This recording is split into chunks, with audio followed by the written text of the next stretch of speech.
Surprising enough, YouTube we are back on YouTube. Yeah, I saw that. I did see that. I saw that. We're back on YouTube. Let's see how long that can last. That we were using the YouTube link after we did it, but I'm sure he'll find out here shortly. How? He's not like he's going to watch the show. Oh, he watches every week. Anyways, no. Hello, everybody, and welcome to an exciting new episode of Low Key on the Weird Libertarian Network. I am your host for this evening. My name is Harry, aka the Moving Target, and it's going to be a fun episode. We are back into the new year. It's our first episode of the new year. It's going to be great. And Chris is chiming into the intro. Yes, it's a Monday, which apparently, I don't know if we ever did change the name. Maybe we should just change it like, oh, yeah, it's Monday or it's Monday show. I don't know. Something else. But as you guys know, let me introduce the cast of characters into this show before we go into like the topic, because it's going to be a fun one. We've got Reinhold. Reinhold, you go say hi. Hi. We're trying to drop down the keyness. We're trying to drop it low because before the show we were a little high key, so we're trying to low key it now. And of course we are live on Monday. We are the best program that goes live on Monday on this network. Yeah, number one Monday show on the network. Highest growing show on the network too. Okay, we got the most. If there's any other shows on the network that are live on Monday right now or this evening, just we're better than they are. We also got Vincent here on the show. Vincent, go say hi. Winner of best podcast co-host on the Wall Low Key blog post. Yes, really, that is surprising. Yeah. It's my award show, and I'm giving you the award. Oh, gotcha. It's your award. Gotcha. Okay. I was like, wow, it was actually voted by the people watching. That's impressive because I don't. You gotta understand, Harry was only hired 10 days ago, so if his jokes fall flat, they're not his.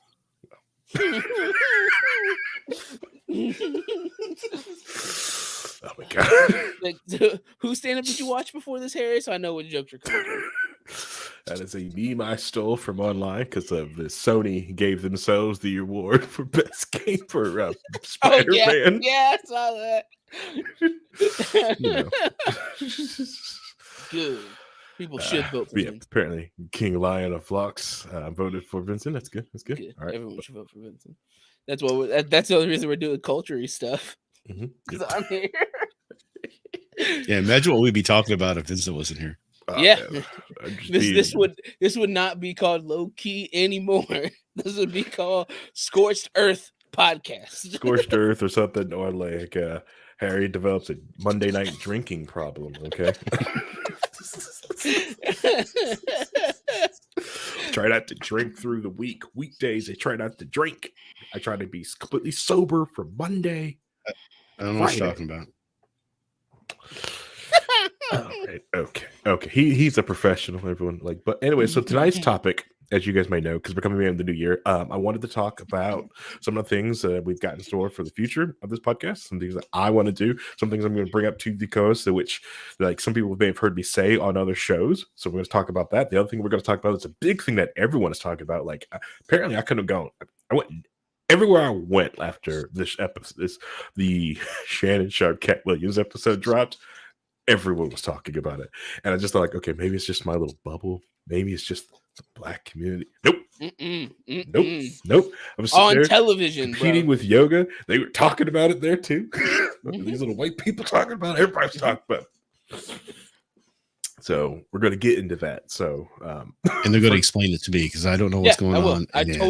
Don't worry. I've already thought about having to break down the actual context of who these people are before we go into it.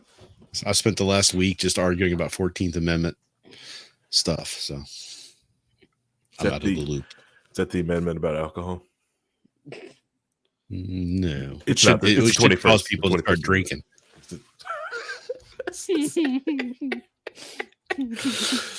Man. Anyways, you were on another show, huh?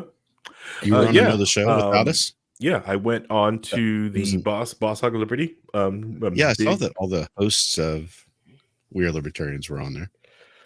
We got some of the hosts to go on that show. It said all of them. Did it say all of them? I'm just explaining what it said. Well, I'm a co-host, so it doesn't count. Vincent wasn't there. You'll see him. I'm a co-host. It doesn't count. Yeah. And he was voted best, co-host last year. He didn't get invited. Yeah, okay. see? Okay. Yeah, 2023 best co-host over there. See, it's okay. Just because I don't have any episodes of my podcast out doesn't mean it's on this network. Maybe if you had a show on the network, maybe maybe that's what it was. Maybe it was just all people who host a show on the network.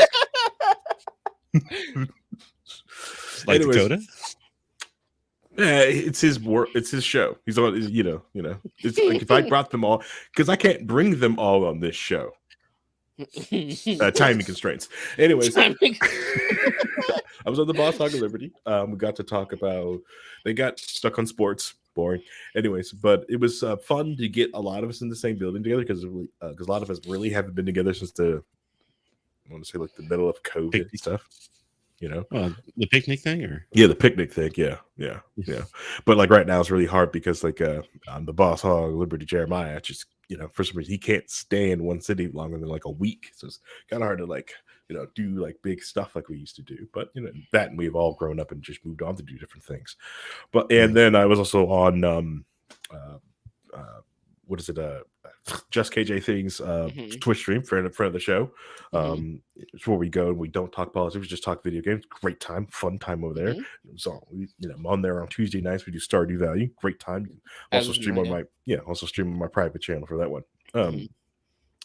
But the thing I want to discuss, which I kind of brought it up on that one, is kind of splitting up. Like I want to talk about like splitting up the direction of the show. To me, and talking with Dear Leader, I'm considering like transitioning our weekly show to a monthly show. I think that us doing it every week, I think the shows aren't as special as they could be if they were just a monthly show. I think we probably could put more effort. We could be easier for us to gain content, make the shows bigger and better. Personally, and I want to transition into that. I'm not saying that this is going to start to be like you're not going to do another one in February. I'm not going to do that. Our people who listen to this show love this thing. This is just something we're putting out the ether. I'm going to work on it. And so if you don't like it, reach out to us. Tell us like, hey, don't do this thing. Okay. But come after the second quarter of this year, if you guys don't really like reach out to us, like, yeah, I'm transitioning this show to a monthly show. We're just going to do first Monday of the month. And we're going to go from there. I think I think I need the extra time to do other things around my house. I got other projects I need to work on too. I don't think I give this show my all. I know I'm better. And like even this one, like so right now, right? I haven't did this show in what was it, 3 weeks? Something like that. I feel energetic. I feel tons of energy right now. Like I could probably go for 2+ hours. When it's usually like, okay, let me get through this over there. I feel like it's almost going through the motions. I don't know about any of you. If any of you think I am wrong, you guys don't see that for me.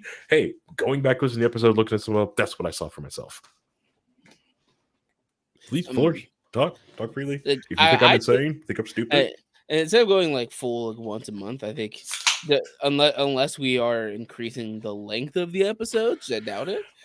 I think it would be better to do bi-weekly, to do it twice a month as it is once a month, because that gives us 2 weeks to gather up a bunch of things. And since we're only going to do like an hour to an hour and a half still, it'd make more sense to do it every 2 weeks, because that gives us time to. Because that gives a solid amount of time of we have 2 weeks of things we can talk about and we can give our full time and effort into. Okay. Plus the fact that you don't want to be, if we're talking about current events, you want to be current, and then being once a month, it's going to be hard to do. Yeah. Yeah, 100%. Like this, what we're going to talk about tonight, if we waited 3 weeks to talk about it, it would be over. Yeah. Yeah, true. I'll give you that. Yeah, but I think if we're going to do it scheduled of hey, we're going to do it like twice a month. And then if something comes up that you really want to talk about, we would go, hey, do you guys want to do an episode about this? I want to talk about this. Here's the research I've already done. let's talk about this. I think that would make sense. I see that. I think our fans will be okay as long as we give them a consistent like content. They know that we do that. And I think we can comfortably definitely do once a month. To me, every Monday is dragging on me. I don't know, like when this I don't know, like after we got over the enough listeners and I realized like people are actually listening to things, I realized like I've got to put a lot of more care into this. You know, this is not just some goofy thing that I'm just hitting record on, hanging with my friends. I feel like I've got a little more responsibility to this thing. King Lion of Lux says did he suggest every 2 weeks? Yes. Vincent suggested every 2 weeks. Just to be fair, it's you just turning it on and just talking is what got us the listeners we have now. That's true. If you come a polished, produced podcast, then they may not be as enjoyable to the people we have. Right, because maybe people like the might appeal to other people, but maybe people like the tangents we go on when we have a topic and we end up spending 20 minutes talking about something that's definitely not the topic at all. Conservatively, yeah. Okay. All right. I see that. I see that too. I see we all can that. play it by ear. We can do what you want to do. It's fine. Whatever you feel. If you don't feel like doing a show, don't do a show. If you want to do it once a month, do it once a month. But I'm just saying, there's things to think about too. But I mean, your mental health is the most important part. If you think you're draining yourself or not letting yourself be as engaged and into it as you need to be, then take the time. That's fine. I'm sure our fans would rather have you engaged, and enjoying what you're doing than to feel like you have to do it. There are some times when we do the show or get ready or just doing prep for the show, to borrow a line from a great man, sometimes I feel like butter spread on not enough butter spread on too much bread. That is all my fault. I will say that because I fill in my schedule. I try to make sure I don't really have that much downtime, so I try to just have things right.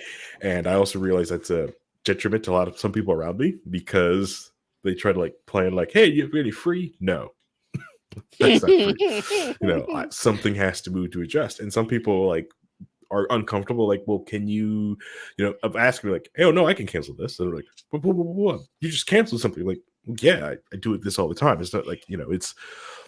And I also said so when I do cancel Monday when we don't give I do feel bad, but also got to the point of this is just what we do every Monday. It's fine if I cancel once or twice, but then I feel bad for people who expected the episode. I will be able to say hey, I'm going to do one episode a month. I'm going to do that first. We're going to go ahead and do it. And that's why. And if we get bonus content, everybody wins. Yeah, but I also see what Vince said. If we don't do more than an hour, so if we did the 4-hour episodes, we did that once a month, right? Right. If we did one longer one a month, but it wouldn't be on Mondays. Obviously, we'd have to schedule it some other time. I still think we should do a Friday gaming streaming show where we just talk while we're gaming.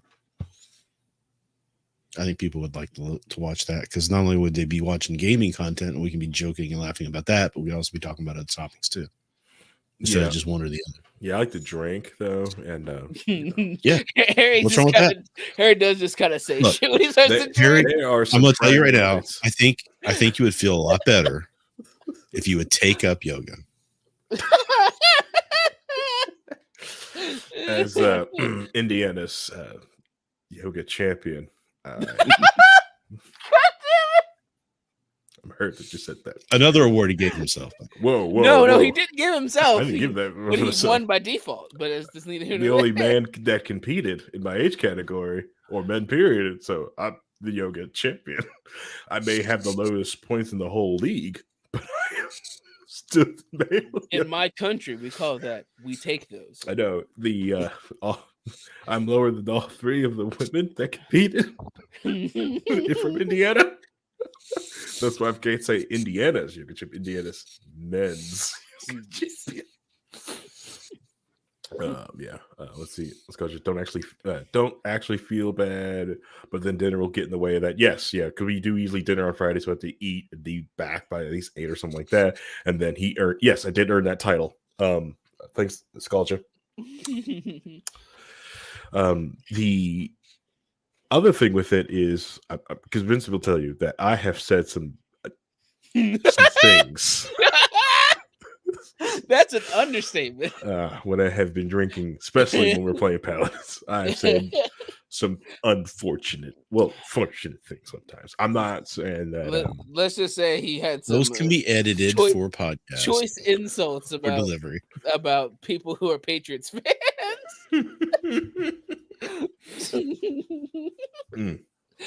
I think our fan base would enjoy that. I will not go more into detail about what was said, but yeah. I saw you guys were playing the other night, but I didn't see anywhere. So I didn't see on KJ's, so I just went ahead and went to sleep. Yeah, I'd rather not have Pip Cheerio live on the internet forever. Yeah, it's probably been a good thing that didn't happen. Yeah. No. Yeah. We got different hidey holes where we game at. Yeah, we can start saying shit. If you see us online gaming, just like, hey, where are you guys? I want a game too. You won't be the first nor the last person to go that pings us. Hey, we're gaming. Like, why do you think we game with these sometimes? Hey, would y'all do it? We gaming. I just figured anytime you turn the game up, he's on. Hey, what's up?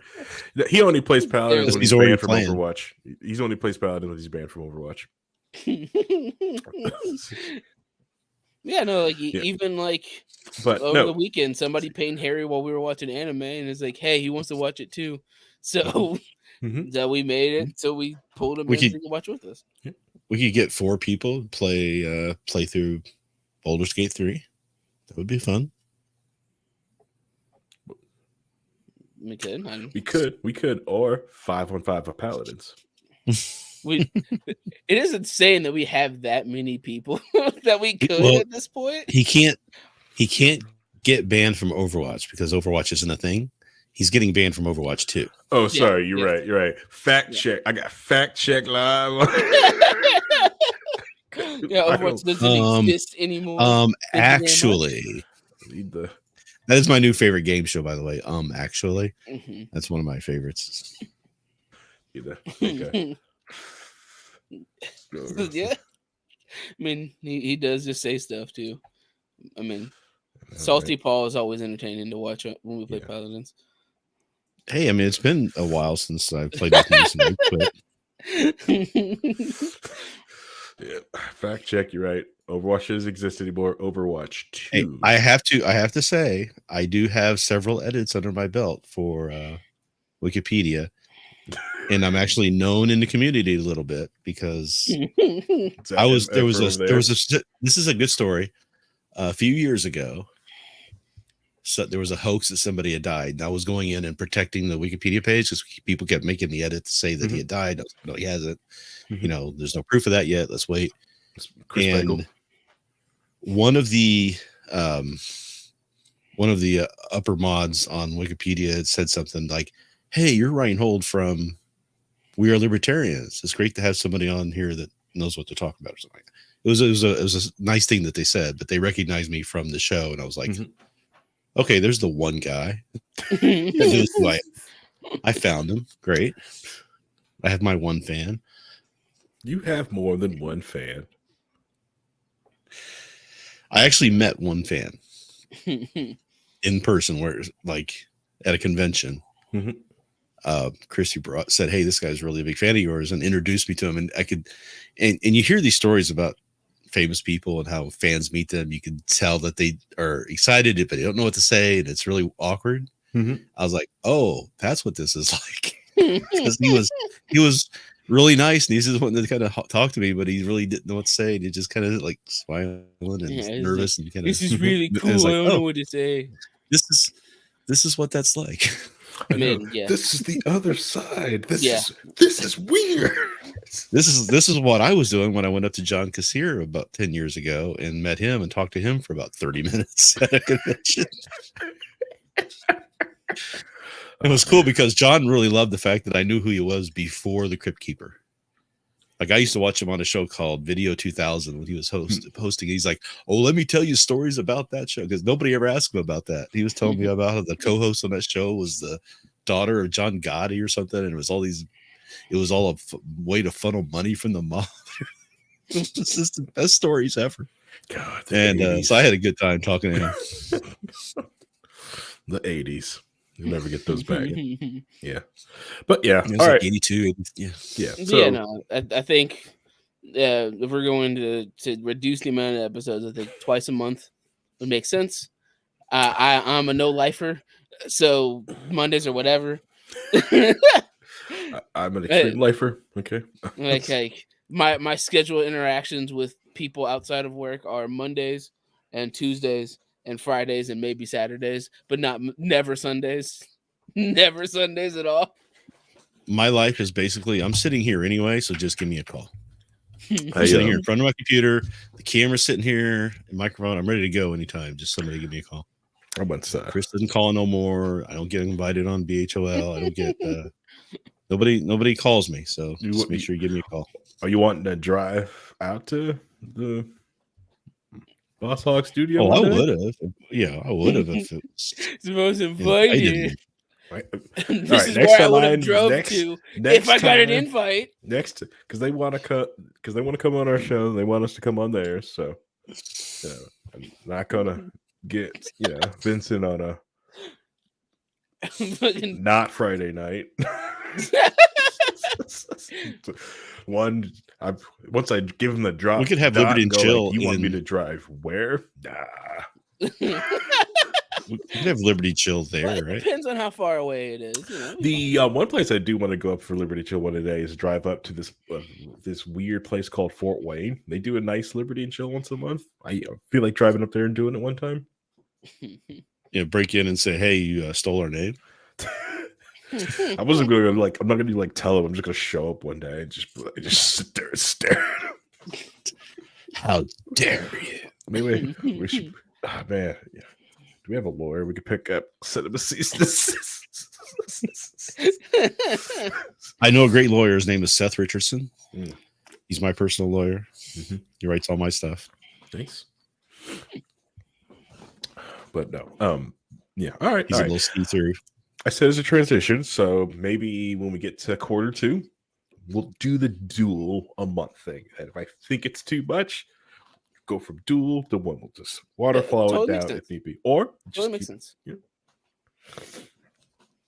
Play Oh, it by by the way, ear. this is a real event. So if you're in the Fort Wayne, Indiana area, they do actually do an event on the second Wednesday of the month out there. Yeah. So Yeah. so, God, yeah, imagine that's- doing something in the second Tuesday and then the second Wednesday. That sounds like too much. Too much, Harry. Can't do that. Sorry. Passed. It's like this is too sociable. It's two social events 2 days in a row. Nah, hard pass. That's fine. Yeah. Ooh, except next month because it's Valentine's Day. What? You guys should do Valentine's Day. I would. I once did a. Do you think people who show up at Liberty and Chill are going to be at Valentine's Day instead? Wow, right. I'll just call out the whole movement there. Damn. Well, I mean, it's probably an underage place. Reinhold. Yeah. Well, Or you have to be at least 18 to be there. Thanks, Reinhold. Funded parties, huh?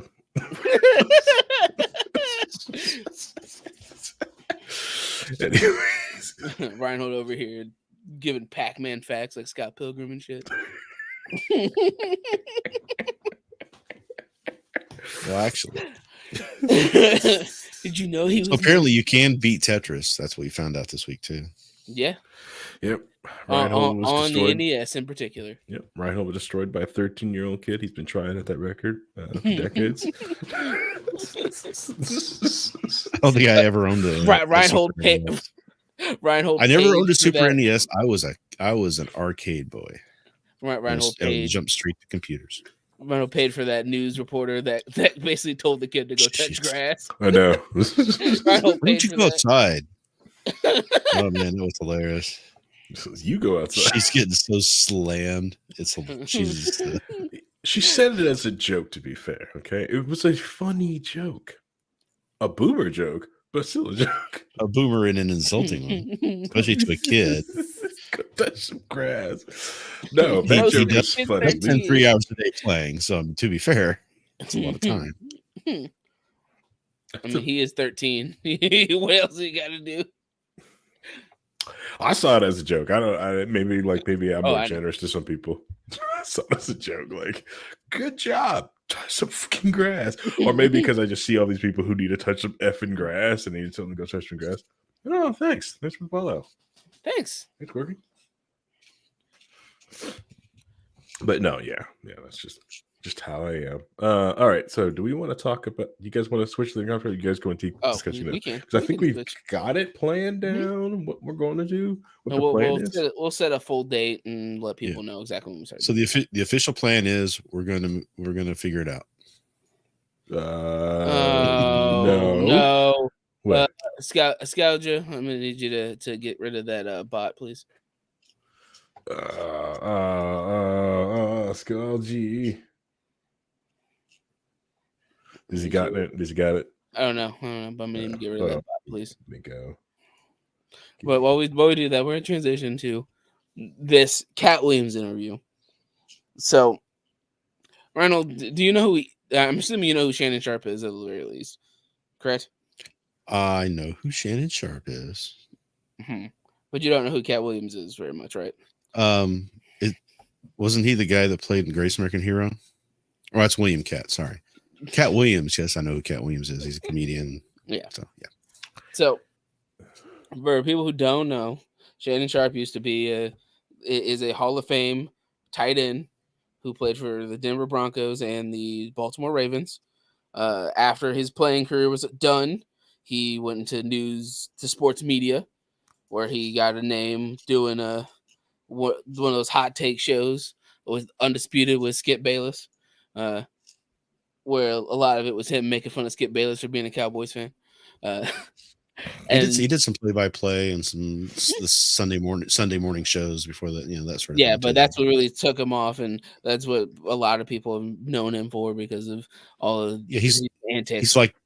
He's like the more legit Pat McAfee. Yeah. And then while he was on Undisputed, he made a YouTube channel called Club Shay Shay, where he interviews people and talks to different celebrities. And he did an interview last week with Katt Williams. People who know who Katt Williams is, he's a stand-up comedian. He's been a stand-up comedian for a long time. Most people know him probably as a pimp named Slickback from the Boondocks. Or if you watch Wild 'N Out, he was on that for a long time. Yeah. Isn't he like one of the more famous memes? Isn't that him? Potentially. Yeah, potentially. Yeah. Why would they do this? Yeah. Why would this person do this after he shoots him? Isn't that Katt Williams? I don't know. I don't remember. But he's also in the Friday. Oh, you think no, that is not Katt. That's not Katt. No. Okay, I'm sorry. I just thought about I get those two guys confused in my head sometimes because he was Money on Mike, like the comedy Bang Bang or something. Okay. Yep. There's Money Mike on Friday After Next, right?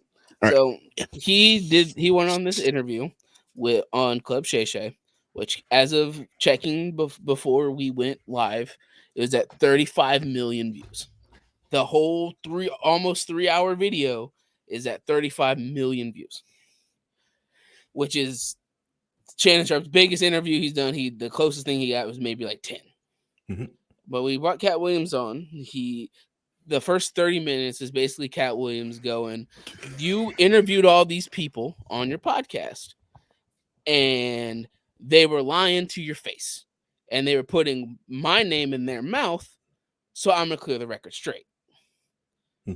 And so for the first 30 minutes, he starts going in on Cedric the Entertainer, who stole one of Katt Williams' big ending jokes that he did on television before on Kings of Comedy.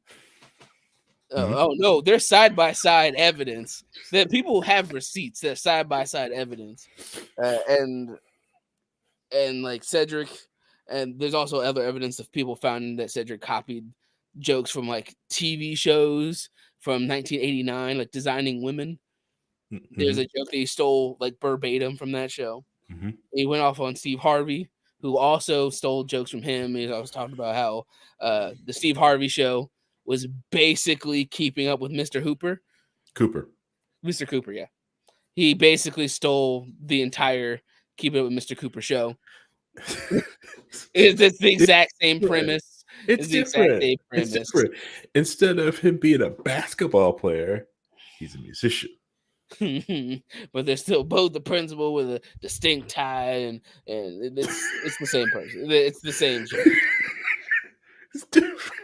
And he really just went in on a lot of the people, like Ricky Smiley, who claimed that he had the role that Katt Williams had in Friday After Next, and that they just switched roles and all this other stuff. Yeah, but that's what a lot of people are talking about, is him calling people out by their names, and the things that he brought up, like stuff like Steve Harvey saying that he didn't want to be a movie star, but as soon as Bernie Mac died, he called the producers of Ocean's 11 to take Bernie Mac's role in the movie, which people have receipts for. That as soon as after Bernie Mac died, he tried to immediately jump in and take that role. But a lot of people were talking about the calling people out by their name stuff. For me, I like the actual personal things and other things he talked about in the interview, but stuff like him like giving money to, like, him being homeless when he was 13, and him going to, whenever he goes to certain shows, he takes a portion of the money he gets paid from the shows and puts it into the homeless community. Which the things I'm talking about in particular, people have receipts and showed that he has done these things in particular. So these things that I'm bringing up specifically are validated by other people, and stuff like him sending women on his staff to other people's comedy shows, and those women would give the performers money because he knows they weren't making a lot of money from their performances, so he would just give them money as like a "you did a good job, son, young man" kind of thing. So there's a lot more in that interview that is very interesting. But Harry, what did your thoughts you had on it? All right, so like let's touch on the first part, because the kings of comedy, like, so I remember watching that special, right? And yeah, I always did think it was like, so one thing he also did comment is like, it was weird that they put Bernie like first and the rest of them went last, because Bernie was funnier than all of them. And granted, like Steve and Cedric was like the draw because like you knew them like from TV shows and stuff like that. But like, but when you watch it, it's like Bernie was hilarious. But the thing with, like, they were saying about it, because there's always been that air between like Cedric the Entertainer and Steve Harvey, because it just seemed after a while either I don't know, it's the same thing like certain other comedians, after a while they just couldn't write or just couldn't do stand-up anymore for some reason. Something happened.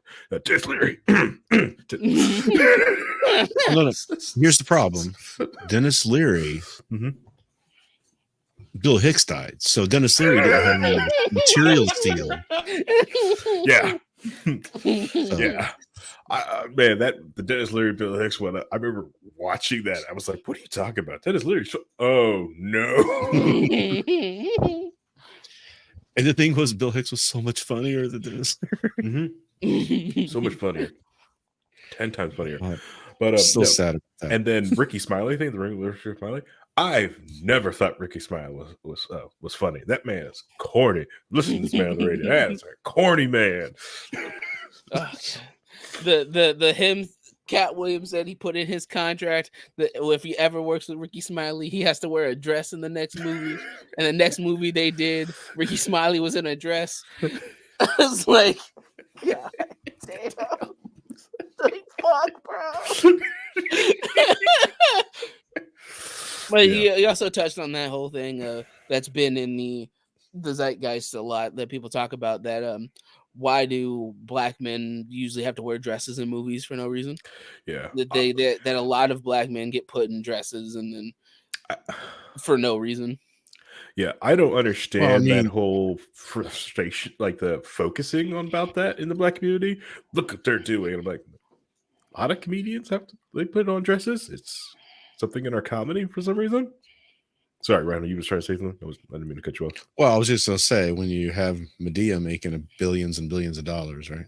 That's true, but Everybody like it's wants to not. kind of do the Yeah, thing. but just because I'm not saying like The Rock really started getting big when he put that dress on with Jessica Alba, but like the example Katt Williams gave that he was talking with but it is Martin Lawrence. weird. It Yeah. is weird.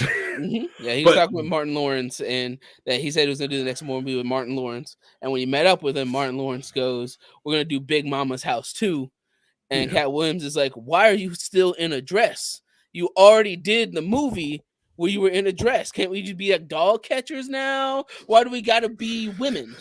I don't understand." because it's called a sequel. It's Yeah, what I know. people do. It's what they want. I It's know. what the studios want. They're not very creative. I don't believe in the whole Illuminati If it works, conspiracy. recreate it. Yeah, I don't believe in the whole Illuminati conspiracy that they need to put men in dresses for some sort of ritual.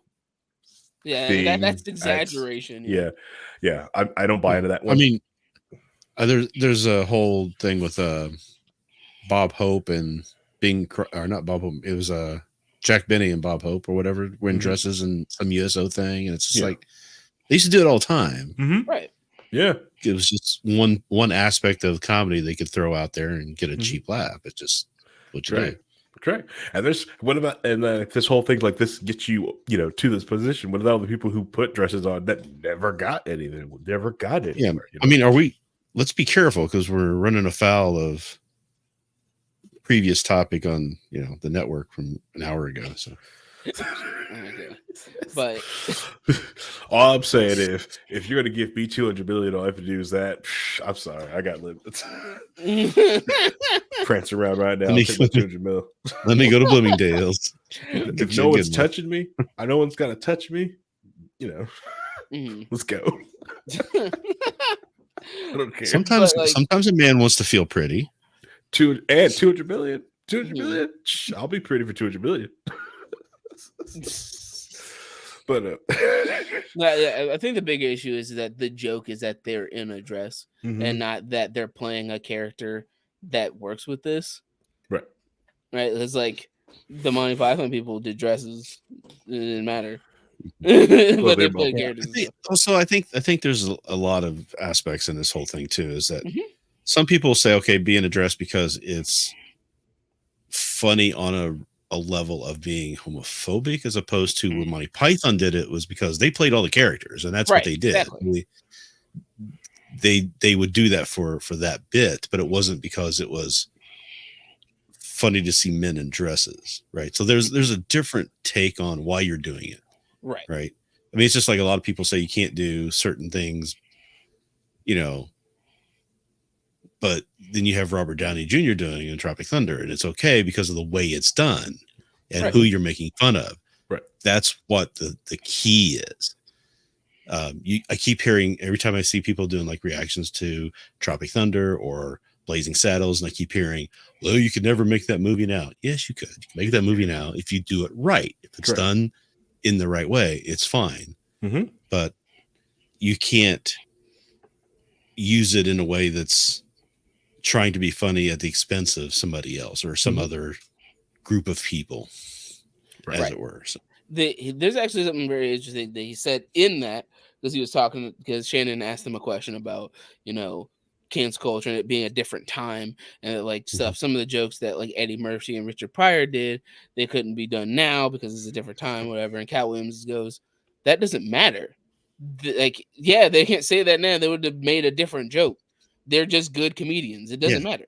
Well, society changes, so you make the difference. That's exactly what he's saying. Comedy's about pushing edges of society, and when the edges of society change, you change your focus on where you're doing your comedy at. You don't, it's going to always be a little different because society's different. Right. But you're still pushing those boundaries. You're still hitting those edges, but you got to do it in the right way. It's like George Carlin had said that when he was talking about Andrew Dice Clay, it's why he didn't like Andrew Dice Clay is because Andrew Dice Clay was punching down instead of punching up.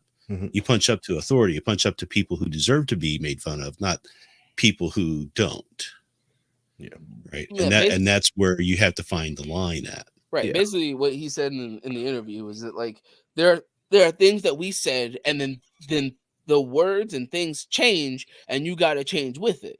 Mhm. That it just changes. So that's not acceptable anymore. So you change. If you're a good comedian, it doesn't matter. Yeah, but I he mean, also said about, you don't want to use words also just like to hurt someone. He Right. said that like you don't do this. If this word hurts somebody, something like don't use that word. Just find a different word. Do something else. Talk to that people, like community I said, and find out. When people keep talking about Blazing Saddles, it's like, well, we couldn't make that movie today. I said that almost couldn't be made then. Mm-hmm. I mean, that movie got shelved twice because of it. The only reason that it went through is because Richard Pryor wrote that dialogue, right? And he was involved in the writing of that movie. Mm-hmm. And that gave it the seal of okay. And if you notice, Mel Brooks never says that word in the movie. Yeah. He's always avoiding it because he wouldn't do it. The guy at the beginning of the movie who first says the N-word, the hard R, did not want to do it. He refused to do it. And Cleavon Little had to tell him it's okay for him to feel comfortable enough to do it for the movie. Mm-hmm. I mean, that movie, that's my whole thing about, and I'm going off on a minor rant here, but I've been thinking about this for a long time. It's frustrating to watch people yelling about cancel culture when you go back and look at people like Tom Lehrer, who was arrested for the things he was saying, right? You have people, Monty Python's Life of Brian came out and there were death threats. There had to be people stationed there to protect them when they were going to the opening because people were going to kill them for making that movie. It was not shown in several theaters in England. It was banned. And it's like, that's canceling culture. Not, oh, we don't like what you had to say, so we're not going to support it. Right. That's how things work. When you're talking about using the police to actually arrest people for what they say, that's the other level. And that's what it really frustrates me is the same people who are complaining about cancel culture now were the ones who were supporting doing that stuff then. Right. Yep. Yeah. But that's just a whole side rant. It really depends upon the idea of satire. The key to satire is that you're punching up, not down. And you're making fun of ideas and societal norms and people in power. You're not picking on people who are already having a hard enough time in life as it is. That doesn't work. Nobody's going to like that. Yeah. Yeah. The other thing with like in the interview, which was really neat, was when Katt did when they were talking about when they went like Wanda Sykes, Wanda Smith. Mm-hmm, yeah. It's been a while since I've seen that interview. I forgot all about that whole incident and the guns being pulled and everything like that. Completely forgot about this. So Katt Williams goes on this radio show interview in Atlanta with this woman named Wanda Smith, which is now that interview is blowing back up again. Yeah. And it was basically like this radio show like Right Hole was basically just apparently which we found out in the interview that was called like, oh, we're not going to talk about any of the personal stuff. We're going to concentrate it on you're winning the award for the Atlanta TV show and the show that you're doing here in Atlanta, right? And it wasn't like that. It was like jail, money issues, blah blah blah blah blah blah, just hitting with things. And well, Katt's a comedian that does great things off the dome and proceeded to roast her. And she tried to roast back and realized he's in a different league. You never heckle the comedian. That's what they do for exactly. a living. That's what Don't do that. And Shannon goes, why did you do that? Blah, blah. She's like, I'm a comedian. That's what I do. He's like, my job isn't to care about your feelings. It's to make people laugh. And if you're going to come after me, my job is to make people laugh. So I'm going to go in. I know. So Don Rickles your ass. If she had any sense, she should have just took the L and the money and just kept running ads on it and just let her get roasted for an hour. I would have. I'd have been like, damn, bring my tax return in here. Give that to him. All right, let's go. 30 minutes. Hold on. That's one of my favorite things to do. This ad read. I love watching the video clips on YouTube, but you can watch people good comedians just destroying hecklers because it's so Yeah. fun. Why are you still talking? Shut up. Yeah, He's gonna kill you. Yeah, I'm going to a comedy. I'm going to a comedy show this Friday night, so I can't go out with you guys this Friday. Going to a comedy show, and I told this person like, I'll go with you, but like if you heckle, I'm act like I don't know.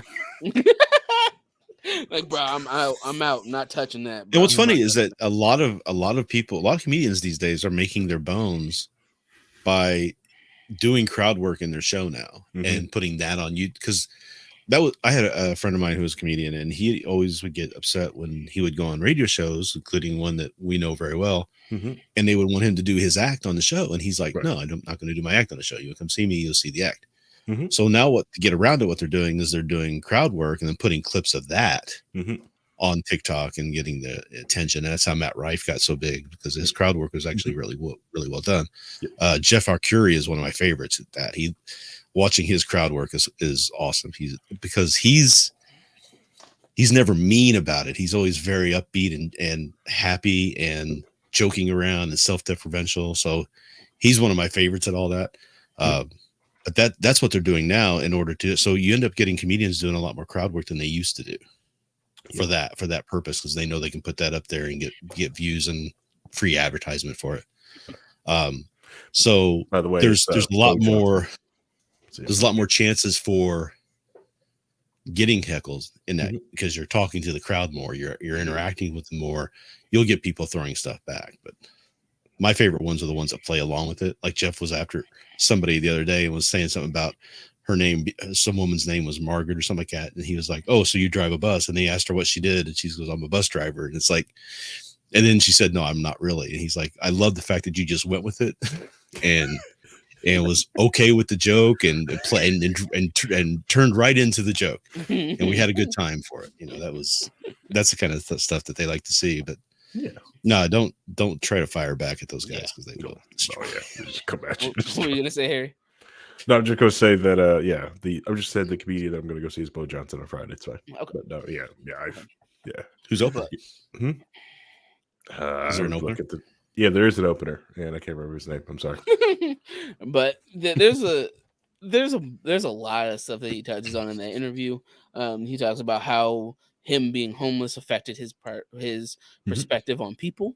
That him seeing that it was doctors and lawyers and everybody out there, that is just one wrong move led him to be that. It trying to change his worldview on things. That when he wanted to learn about a religion, he would go to the religious house of prayers and talk to them and figure. Then that's how he got to know all the different religions, because he would go specifically to like a mosque or a synagogue or whatever and talk to them and get to know them.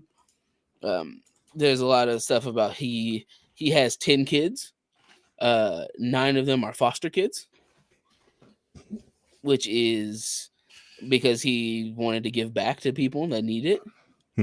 One of the very interesting stories was something that was brought up from Friday After Next, because he was talking. Shannon Sharpe brought up something that Terry Crews said on when he interviewed him, is that Katt Williams was homeless during Friday After Next, and Katt Williams basically said that he lived in his trailer during Friday After Next, and that he really needed the money because his young kid at the time dropped his chain on his teeth and broke his front teeth. And he needed to have dental surgery that he could not afford at the time. And that movie gave him enough to be able to take care of it and be able to continue living on, besides just being homeless and stuff. Right. Yeah. Right on, you should go back, at least watch some of the clips of the interview. It sounds like he's saying a lot of things that I've said people should do, as opposed to sitting on and pontificating about how other people are doing wrong things and they should, pull them up by the bootstraps and all that kind of stuff. And it's like, you understand, life can hit you hard. I'm somebody who can, attest to that. Okay. Where you think you're on this trajectory and then something out of the blue comes and just destroys everything for the next 20 years of your life without, without so much of a by your leave. I'm saying it's like, we don't care. So Yeah. Everybody's going through stuff, and everybody's trying to deal, and you need to have a little more grace. Yeah. You do. People Elon Musk is going to make it so we can pull ourselves up from the bootstraps because we'll be on Mars with no gravity. What's funny is pull yourself up by your bootstraps was originally a diss at the people who were saying that you should be able to pull yourself up. Like it used to be a mockery, yes, and they took it and made it something that like they think is a good thing. Yeah, yeah. Just like the jack of all trades, master of none. Is it actually an insult? Yeah. Trust me, I know. That's my life in general. That's why I tell people like I master one thing, I just dabble in everything else. But it's an old Taoist thing too. Is you're supposed to be like pick one thing and just be the best at it. You know, don't try to be okay in a bunch of things. It's like, yeah, you and I disagree there. But Ryan holds min-max D&D characters. It's Taoist. I'm a cleric. Ryan, this is min-max's crap. I heal 100 points of heal. Well, at level 3. I get extra points because I only have 2 fingers, but enough to grab my mace. I brought the space over from my other game and my other character, so you have to accept it, and it's got a plus. Anyway, yeah, I know. There are guys like that. I'm deaf in my left ear, but that's where I hold my shield. But there's some more things in the interview. There's a lot of people that he's kind of passing comments about.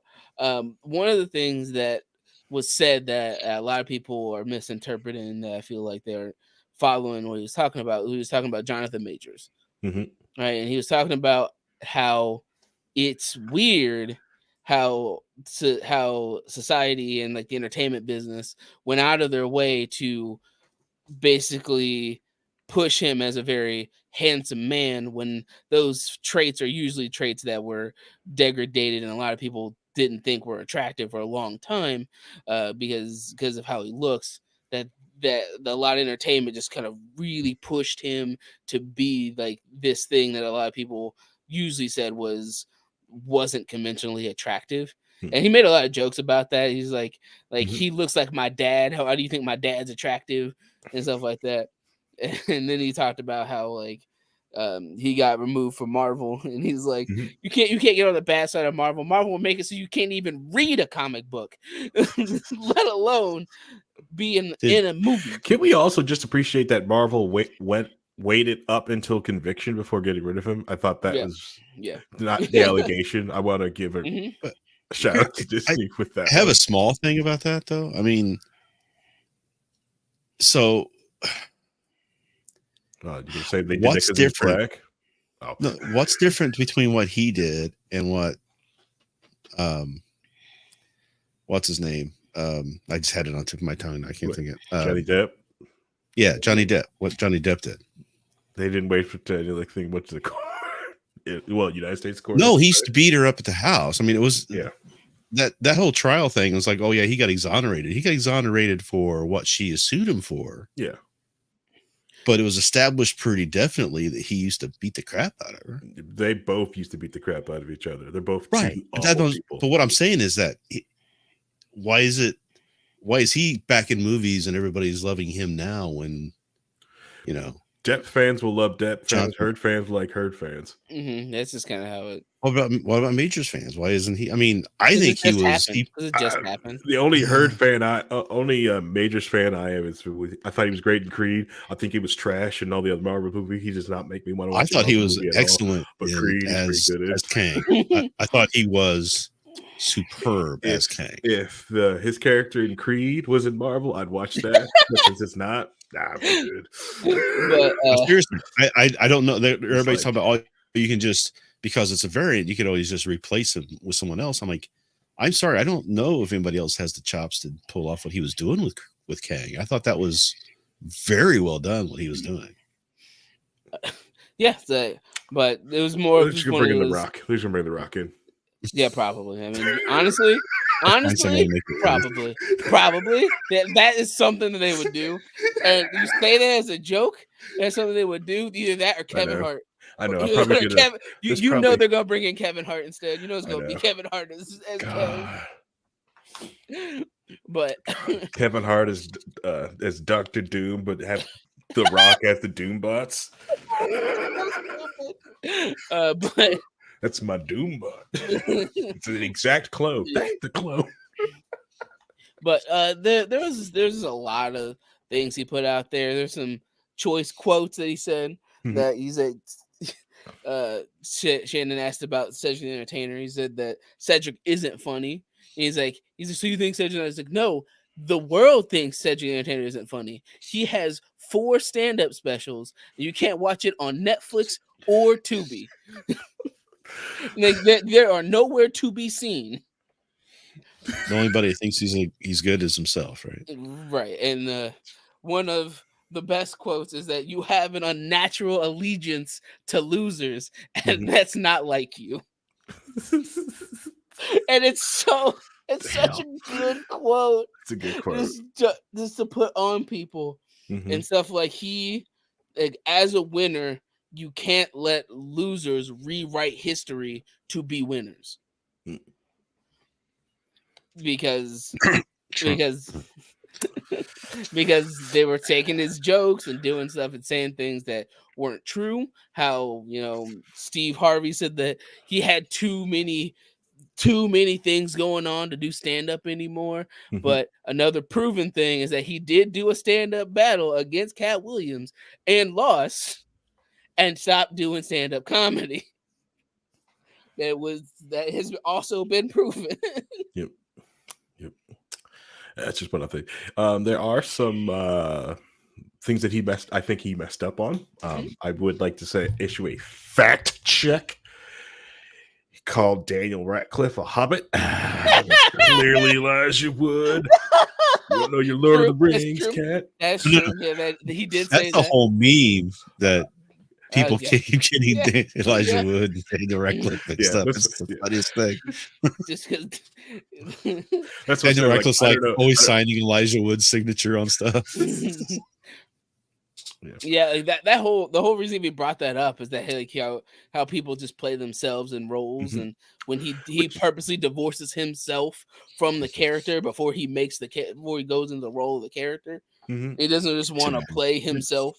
Which is true, because I could picture Katt Williams' characters in movies. I remember that any movie, like when he goes like, "That's not my white baby." I can remember the scene. I have no idea what movie that's from. Right. I'm a grown man, Damon. It's a pimp named Slickback. You gotta say the whole thing. This guy Tribe Called Quest. That character is not light skinned. He's rice skinned. Okay.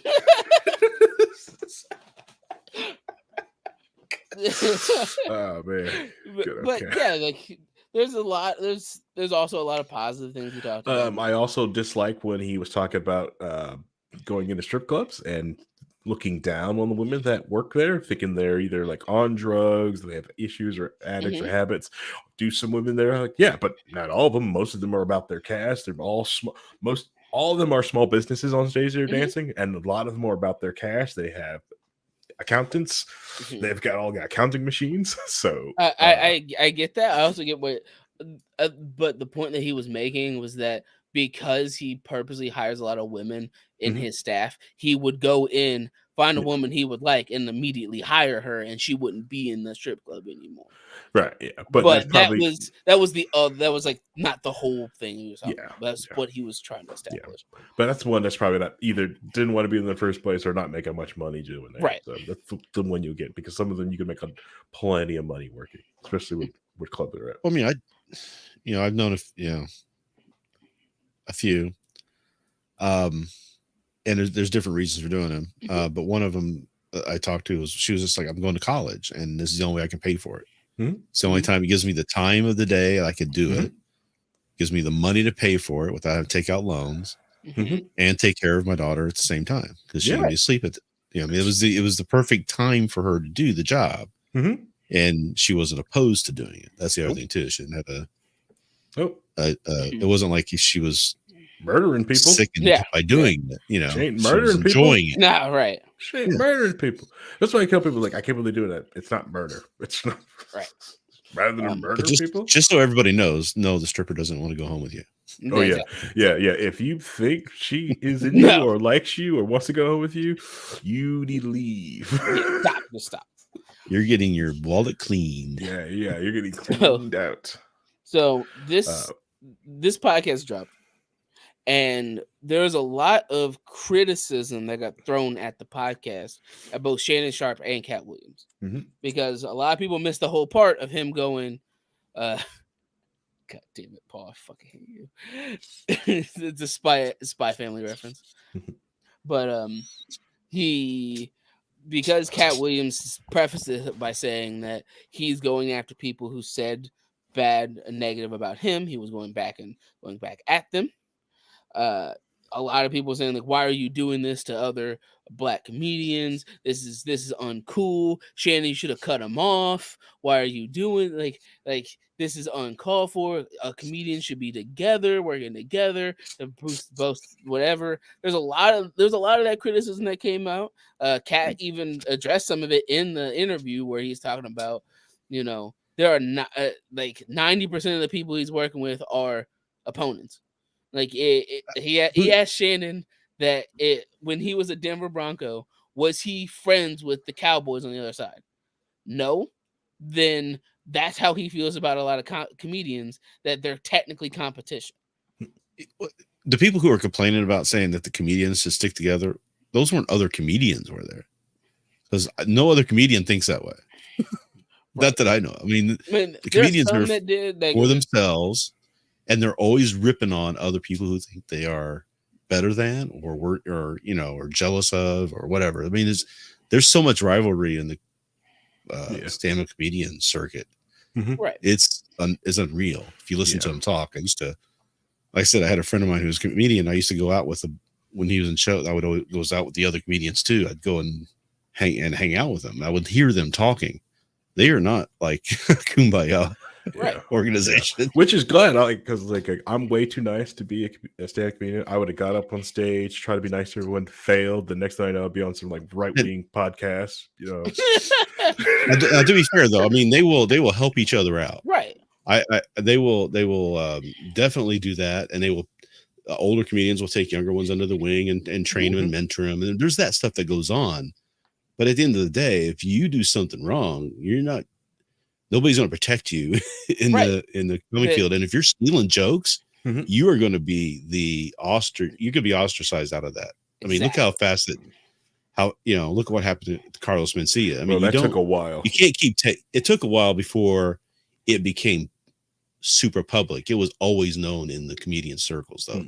Everybody knew that within the comedian circles that he was stealing jokes.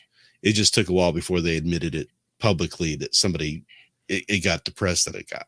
Right. Yeah, that's like Amy Schumer. I remember I heard a joke from her one time, and I sat there and I heard that one off of MTV. That's a Bobby Lee joke. And granted, I couldn't I just know I've heard from watching Mad TV, and I just couldn't find a clip. And I remember watching Amy Schumer do it. That's a Bobby Lee joke. Now you have to be careful. You do have to be careful, because there are times where people will write jokes for other comedians. Right. That they've done, but they won't sell the joke to them. Yeah. So they're not stealing that joke. They are paying for it. That's fine. But so if you hear somebody do another person's joke, it doesn't necessarily mean they stole it. But you find out pretty quickly who's stealing jokes. You can hear the scuttlebutt. One of the examples that Katt Williams definitely gave that I've seen the side by side of, which is it's damning, is that Katt Williams did the closing joke that Cedric Entertainer stole from Katt Williams, that he did on Kings of Comedy. Basically, Katt Williams did a joke about having this expensive luxury car that breaks down, and the whole thing is that he has he pantomimes the whole car turning on, rocking with the car, and the car dying, and then him with the music still playing, him having to push the car. And then Katt Williams talks about the story that he does that joke. He meets up with Mark Curry. Mark Curry helps him workshop that joke. He makes that joke even better. Cedric sees him do that joke. Mind you, this joke was on television at this point, on BET. In the 90s. Yeah, in the 90s, before the King's Comedy. And then Cedric did the same joke, but turned the car into a spaceship. and it's the exact same mannerisms and the way and how he was setting it up and how he starts the car, and it's basically the exact same joke.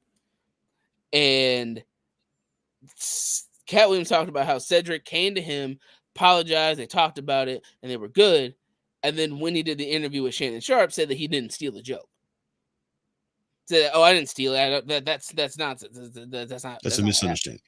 That's not what happened." Did you see the what's the show with Howie Mandel on it where they do the star searchy type thing? I can't remember the American Idol. I think it's not. Yeah, America's Got Talent. Yeah, America's Got like that. Yeah. They had a comedian on there. Mm-hmm. It was funny because they had a comedian on there who told a joke, and Howie stopped the show, or wasn't so much stop show. It was after he did the bit. He said, I know that you stole that joke. In fact, the person you stole that joke from is our warm-up guy. It was Frank Nicotrino, I guess, was on the side, and he's the one that does the warm-up for the show. And he pointed him out and told him to come up. He says, "You stole his joke and just told it live on the show in front of him." I mean, and went off on him. I guess Howie just laid into him. Yeah. Mm-hmm. And Shannon asked him a question about why stealing the joke was such a big thing. He was like, why is that a big deal? He was like, I spent like 200 hours workshopping, getting this to exactly where I want it to be. It's my best joke. It's the joke I close my shows on. And then he just takes it wholesale. Yeah, and the worst part is that and this dovetails into something else.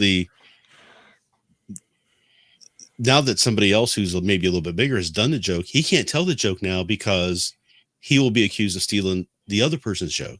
Mm-hmm. And it's like what James Somerton did with all the people we were talking about before, where these people are trying to get known. They're trying to get their name out there. They have ideas and they worked hard on, and now they are getting no recognition for it. Yeah. And he's taking all of the money for that they should have been getting. And it's the same kind of thing. You're stealing their, everything from them at that point. It's the whole thing that they do. Yeah. But yeah, there's a lot of people, like there's a lot of criticism that was thrown at Shannon's way for letting Katt Williams talk, because Katt Williams is just going. And there's nothing he could do to just stop him from just going. Well, you don't want to stop when somebody's on a roll like that. You let them go. Yeah, you just let them go. You feed them. You keep saying, "Okay, now what happened next?" Or you get that out of them, because it's very rare that you get an interviewer to be that open. To actually talk about that stuff. Most people, when they go to interviews, are so couched and closed off. You get somebody who's talking, you let him go. Right, and Kelly was talking about the reason he wanted to go on that podcast is because of that, and he had been a fan of the Club Shay Shay things. He watched him do the interviews. He liked his interview style, and he wanted to go in there and make it, as Katt Williams says, that he wants to make this a podcast of truth, because truth needs to be told. He's like, I don't know why liars lie. They just do. And I don't understand why they do it. They just lie. And liars are going to lie. Liars are just going to lie, and there's nothing you can do about it. Yeah, I don't know why. They just do it. But it is a very interesting interview. There's a lot of things I did not expect, because I originally only saw the clip of him calling people out. Then I listened to the whole thing. We get into his life and a lot of the other less superficial things he put into it. It's a solid thing to watch. I watched somebody talk about reviewing it, and they basically said if this came out last year, it would have been on his best movies of the year. because it's a podcast that held his attention for almost 3 hours, and that's something that's impressive. You got to be cool with that. The people criticizing all the time, it's ridiculous, because Shannon had to address it several times on his other show, because he does like a show called Nightcap with Chad Ochocinco. And he talks about some of the criticism he got from doing the podcast, some of the things that, like, not stopping Katt. Why did he let him talk about this kind of stuff? Why did you let him call these people out when you had them on your show, et cetera, et cetera? And he's like, he wanted to be a guest. I'm not going to tell him no. And this is a part of the thing. He wanted to talk. He let him talk. That's what I want to do. Right. Why would you stop and right. You had somebody on the show once, and he's talking about somebody that used to be. Why would you care? Why would you stop that? I mean, I don't understand why the thinking is that why you would, you know. I mean, we're trying to be real and have interviews, right? We're not trying to. It's a all be weird. nice to each other. It's a weird thing that I've definitely seen a trend of because like it's the same stuff that happened with Keith Lee, the food reviewer, when he reviewed stuff from Atlanta, and people saying that how dare he give negative reviews for stuff in Atlanta, and there's like you need to support black businesses as a black man. Why would you do that? Yeah, but it's a whole. Like if they're bad, you don't want them to. You know. Right, but that's a why whole. Would you treat them differently? It's a whole different cultural conversation that I'm just like I don't even know where to start on that. But it's an interesting watch if you should give it a listen. If you have easy, just put it on in the background. You can find clips. See, there's a lot of things he talks about. I need to find if anybody's reacted to it. There's plenty of people that's reacted to it. I haven't seen it pop up on my list yet. There's some reactions. There's side-by-side clips. Some people finding fact-check receipts. Yeah. And then there's some people trying to call Katt Williams out saying that, he stole jokes, right? Which is like, okay, all right, this is going to get interesting. It is something you have to be careful of. If you accuse somebody of stealing, you better not have any record of you doing it. Yeah. Right. So, like, he stole jokes, you know. There's just a lot of stuff that's going to come out of this. That's it's one of those few moments in time kind of things of everybody's talking about this. Everybody's looking at stuff. Everybody's digging into, Steve Harvey and him saying that he was homeless for 3 years, which he wasn't. Literally, his second wife confirmed that he was never homeless. Because he was just lying for no reason. Because he would have been homeless between 1989 and 1990, 1987 and 1990, but he just wasn't. Just outright lies for no reason. I know, yeah. But it was also interesting to hear like the different history of Katt Williams because like to me he's always been hilariously funny and he's right. He has always crafted these characters to himself, and honestly, like the second Friday movie was on his back, him and Terry Crews' back. Yeah. Friday after next, yeah. When you said Chad Ochocinco, is that the actual Ochocinco? Yeah, like he does the show with?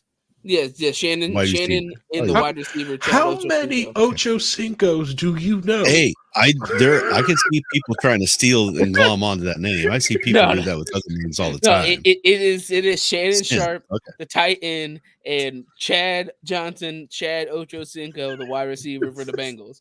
I was heard him in like a decade. I was just wondering what happened. Yeah, they do. Brad was like, the Ochocinco family, the farm next door. Duh. I did. There are people who tried using that name.